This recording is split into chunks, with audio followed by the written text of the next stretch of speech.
Hey, oh my god. Hey.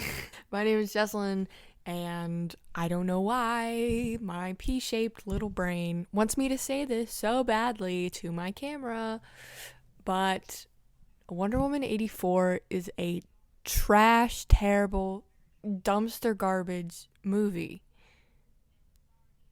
And I feel like nobody is talking about it. I don't know about you guys, but my TikTok page, For You page, has been flooded with Gal Gadot and Wonder Woman 84 behind the scenes and Pedro Pascal, which I'm actually not mad about that one. And I'm just sitting here confused. I don't know what COVID and quarantine has done to our brains, but like I feel like if we saw this in the theaters as it was initially supposed to be shown, more of a majority would have come out of that movie hating it. But because we're in quarantine and we've become numb to everything, we're just like, it's another movie. It's okay. So before I start bashing this movie, let me start with the good things because, we gotta stay positive. Number one, the costumes. Now, costumes are something that I'm very, very ignorant in, especially when it comes to like period pieces. I have no idea what fabric was used in the 80s. I didn't live in the 80s, but costumes did look good, so they get a thumb of approval from me. I really like Gal Gadot's costumes. They were dark academia heaven. That one gold costume that she had was pretty cool too. I am a sucker for wings for some reason. Kristen Wiig's costumes though, no thanks, I'll pass.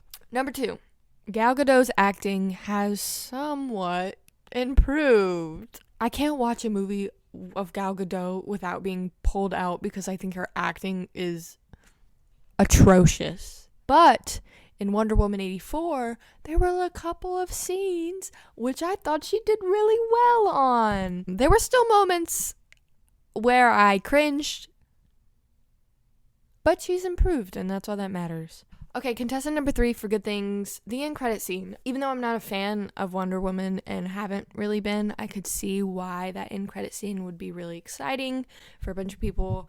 So kudos to the Wonder Woman makers for including the old Wonder Woman. That was a pretty cool scene to watch, and I like how she's tied in with the mythology or the world building of the movies. That's all I have to say about the good things. Now let's go on to the bad things.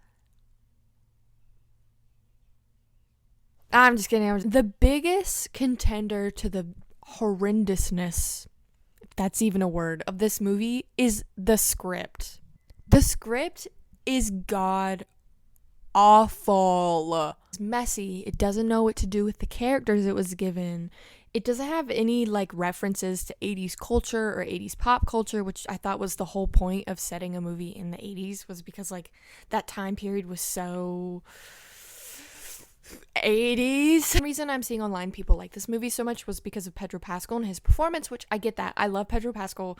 He does great in literally everything he ever does ever, and he's a fine man. But he did good for what was given.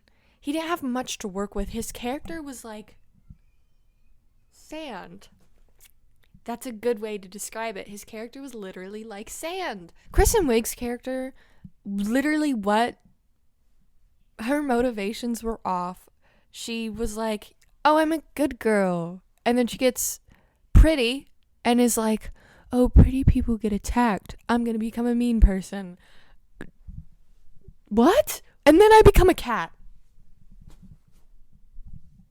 She literally became a cat or a cheetah.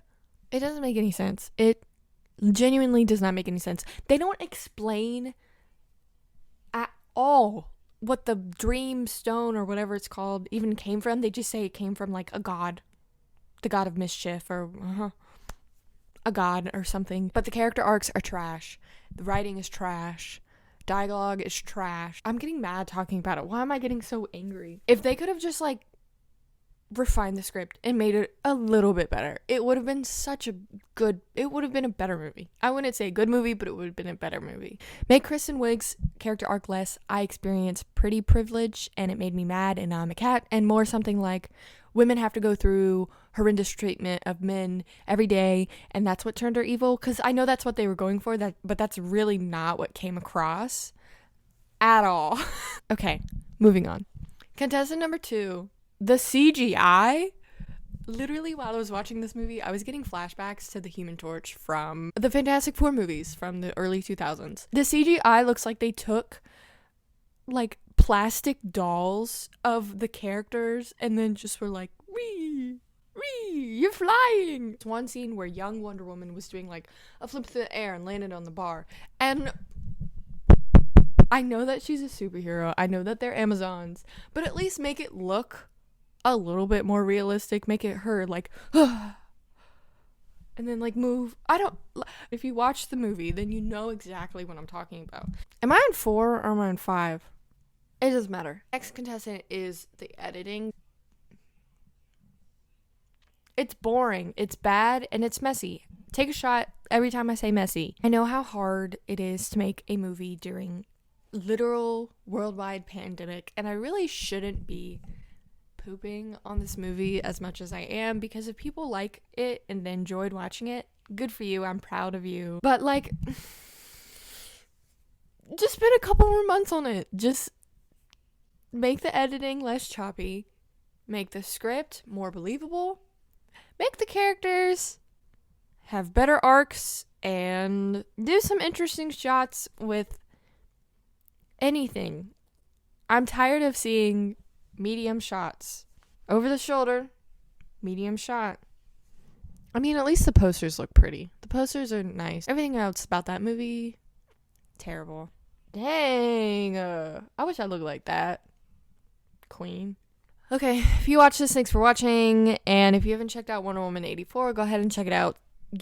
Form your own thoughts and opinions, because you should. Take everything I say with a grain of salt. I have literally no authority to say any of this. Form your own opinions. Have fun. Watch movies. And I'll see you later. Bye.